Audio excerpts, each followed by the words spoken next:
Tervetuloa seuraamaan mun YouTube-videoa, missä mä juon ja luen mun päiväkirjoja. Toivottavasti tää ei räjähä, koska tää on ollut vaan mun ikkunan välissä jääkaapissa.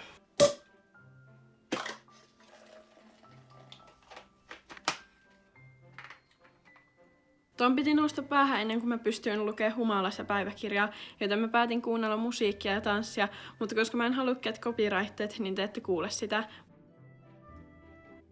Tiedättekö mitä tyypit? Musta tuntuu, että mä oon tarpeeksi humalassa, kun mä en saa tarkennettua mun silmiä, saapas jalkakissan naamaa. Enpä oikeastaan minnekään.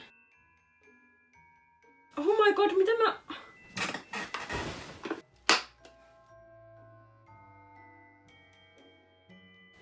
Mun kaukonäkö on huono, että nämä lasit ei edes auttanut tilannetta. Alkoholi oikeesti aika pahaa. Mitä? Alkoholi aika pahaa. Yeah.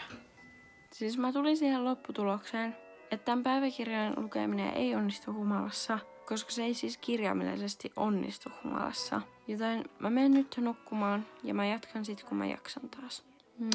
Heippa, nähdään seuraavassa klipissä.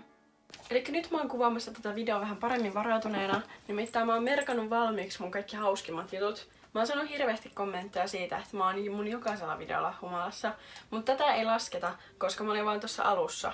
Ja nyt tää itse asia on tälleen niinku selvinpäin.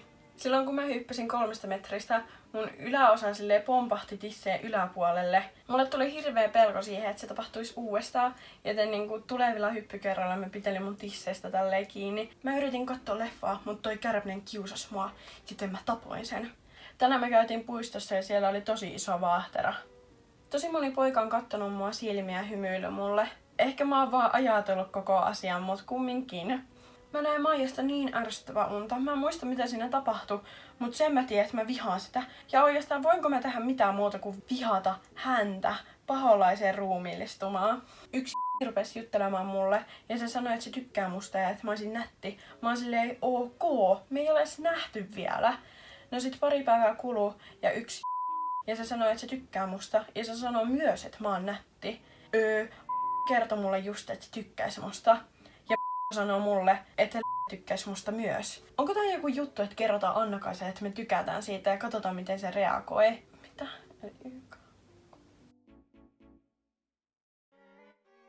Siis nämä kyseiset pojat ei ainakaan mun mielestä ollut kavereita silloin. Että mä en oikeasti tiedä, että oliko tää joku niitten hauska vitsi. Jos ei ollut vitsi, niin miettikää.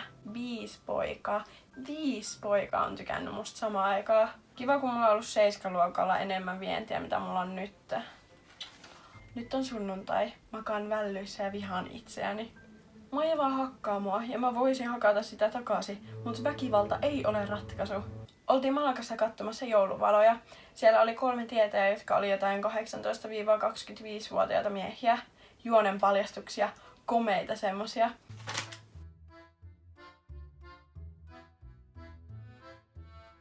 Ja Sixpack-miehestä tulee mieleen. Maija, nää lasit näyttää ihan hirveältä mun päällä. Miten sä annoit mun käyttää näitä? Ja nyt sä et ottanut niitä poikia. Tän taideteoksen mä tein viime vuonna lukiossa. Tää kuvaa Islannin luontoa. Tää on se näyttelijä, joka on Game of Thronesissa. Sitten siellä on tulivuori, kuumia lähteitä. Sitten se hampurilainen, joka on ollut monta vuotta sillä lautasella muuttumatta miksikään. Sitten Islannin hevonen ja vesi.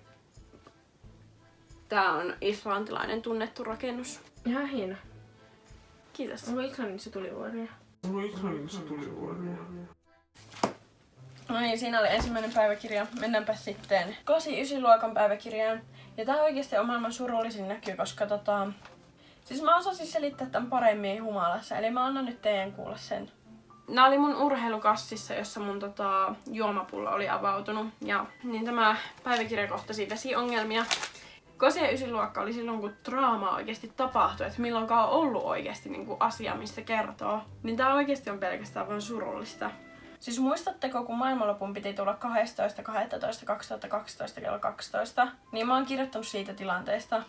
Maailmanlopun olisi pitänyt tulla jo 2 minuuttia ja 30 sekuntia sitten. Ja joo, maailmanloppu ei virallisesti tullut, mutta voitko sä rehellisesti sanoa, että sä oot ollut onnellinen, niin kuin aidosti onnellinen vuoden 2012 jälkeen?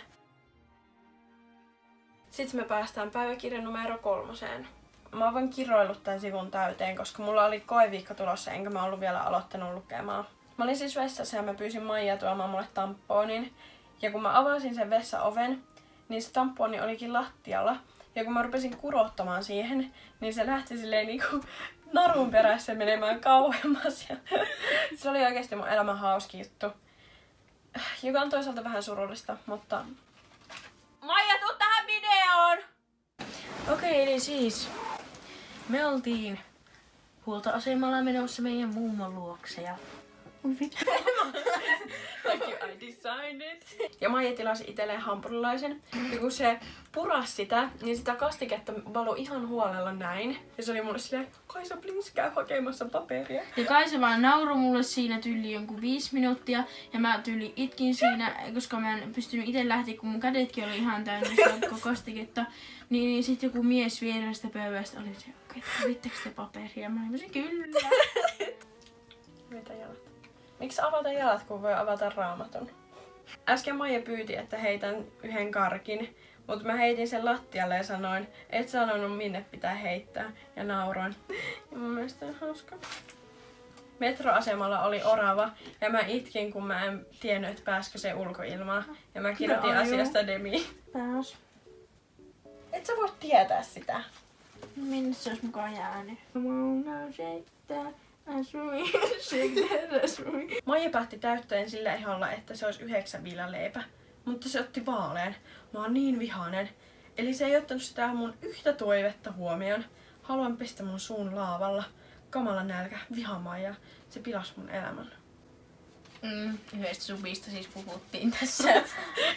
Iskellä on työkavereita käymässä ja mut pakotettiin mun huoneesta tervetuliaiskumpalle. Ja kun mä menin sinne, niin ne vaan jutteli koko ajan. Ja sit mä olin silleen, can we please drink so I can go back to my room. Maija on siis niin ärsyttävää, että mä häädin sen pois. Eli jos te tykkäätte Maijasta enemmän kuin musta, niin te ei tarvitse katsoa mun videoita. Maijan kihartaa mun Barbie-hiukset. Sitten hetken myöhemmin, ok ne suli. Tähän mä oon vaan kirjoittanut Baby Sharkin laulusanat. Mä oisin voinut tehdä läksyä, opiskella, treenata tai ihan mitä tahansa muuta, mut ei. Ja sit mulla on tässä vaan kuva itsestäni. Eilen laitoin Instagramiin uuden kuvan ja joku 03 laittoi Snapissa, että sulla on isot kirsikat. Ja mä vastasin, että kiitti, ne on vanhemmat kuin sä. 3 5 päiväkirjasta luettu. Katsokaa miten paljon tässä on juttuja. Mä katon tällä hetkellä Magic Mikea. Paljonkohan mä saisin rahaa? ... Ensi vuosi menee ryypätässä, kun kaikki kamut ja mäkin täytän 18 vuotta. True. Eilen suihkussa mä olin Maijalle silleen, hei kato, mustelma, mut se on muuttunut ruskeaksi, eli ruskelma. Mä oon siis koko tän sivun kirjoittanut hirveän tuommoista syvällistä kamaa. Onko mun sydän murtunut ikinä? Onko taivas olemassa? Mitä kuoleman jälkeen tapahtuu? Ja kun mä käänsin mun sivun, niin mä oon vaan kirjoittanut moi, mä oon nyt ok, ..d. Äsken mä nukuin päiväunia sohvalla ja mä havahduin siihen, kun Maija kävi laittamassa peiton mun päälle. Eilen se kuunteli musiikkia ja mä olin silleen, wow, ihan kuin mun soittolista. Ja se oli. Se sanoi myös, että mä tuoksun hyvälle. Tässä on nyt jotain tosi hämärää meneillään. Kun nousin autoon, niin äiti sanoi, että rupesi pizza tuoksumaan. Ja mun life goals tuli täyteen. Mä oon nyt valmis kuolemaan onnellisena. Tiedät, se tykkää musta, mutta se ei vaan kehtaa myöntää sitä. Spoiler alert, se ei oikeasti tykännyt musta. Ja lol, olen humalassa ja kotona. Siis mä muistan, kun mä olin mun päässä silleen, no niin Kaisa, nyt sun pitää esittää selvää. Ja mulla on siis tästä videomatsku, että miten hyvin mä onnistuin.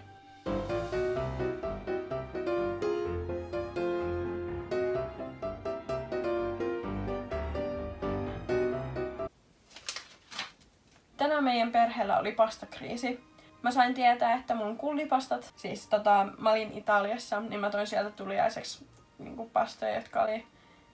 Mä sain tietää, että Maija oli syönyt sen kavereitten kanssa ne mun tuomat kullipastat.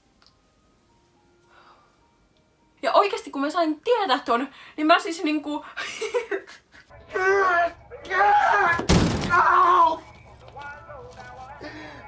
Mulla on edelleen tossa arpi. Mulla ei oo vihanhallintaongelmia. Mulla on Maija-ongelmia.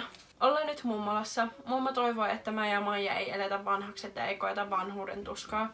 Kieltämättä ystävällisesti toivottu. Sitten tässä on vaan sivu, mihin mä oon kirjoittanut pelkästään, että love me. Äsken menin alakertaamaan kylpytakki päällä ja hiukset nutturolla ja huomasin, että meidän sukulaisilla on menossa game night. Ja mä sanoin, tervehdys sukulaiseni. Ja vastaukseksi äiti kysyi multa, että miksi sulla on tommoset vaatteet? Ja ukki kysyi, heräsitkö sä äsken? Ja mun täti kysyi, onko sun hiukset märät vai likaiset? Ja siis niinku, mä en oikeesti olisi tarvinnut tommoista hyökkäystä. Ja pahinta tässä siis on se, että kun Maija oli mennyt moikkaamaan, niin ukki oli sanonut Maijalle silleen, että sinusta on tulossa helvetinmoinen kaunotar. Niinku, ensi viikolla on meidän koulun bileet. Ja siellä on pukukoodi olemassa.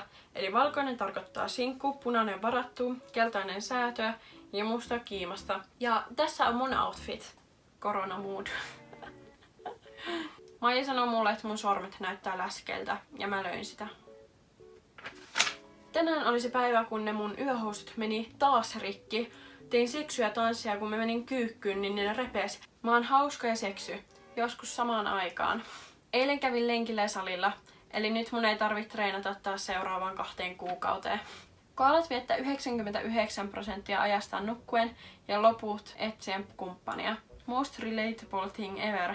Paitsi koala tarkoittaa ei juo Australian alkuperäiskielellä, eli se ei ole paikkaansa, koska mä juon paljon vettä.